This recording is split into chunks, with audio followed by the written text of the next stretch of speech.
So Leon, I'm new to Florida. I just moved here a year and a half ago, and there's a lot of stuff in the news about this thing called the Stop Woke Act, this bill called SB 266. Could you, you're almost a Florida native, could you tell us a little bit about what this bill called SB 266 is? Well, let me shed some Florida sunshine on you. Okay.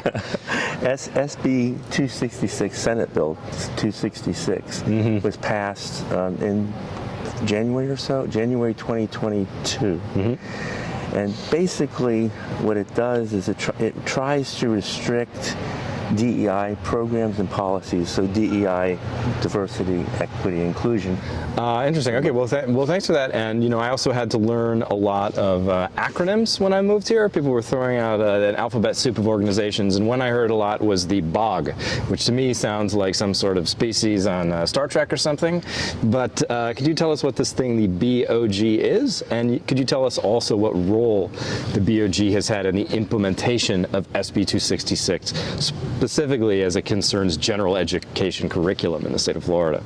Right, so BOG, Board of Governors, but basically it's a governing body across the university of the university system. And it's had quite a dramatic effect on higher educational institutions across Florida. Basically 80% of the general education classes or courses were eliminated or relisted. Okay, and so this has to do with general education curriculum, and I know that here at USF, to get a bachelor's degree, you have to take 36 hours of general education courses, right? Sort of across the disciplines.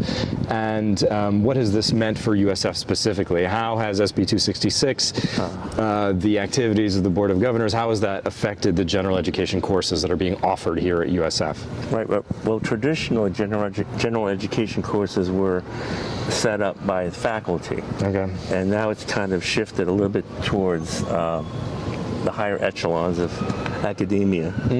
So basically for USF, there were 500 courses for general education courses on the books. Okay. It's now down to about 100. Yeah, a little over 100, yeah.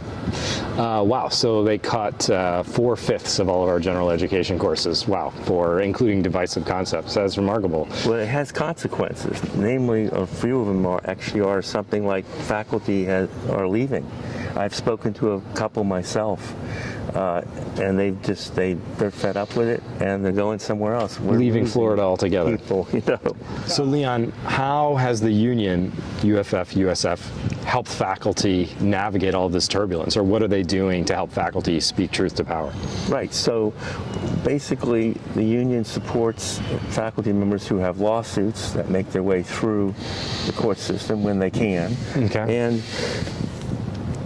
And some of them involve First Amendment rights and certainly academic freedom issues. Okay.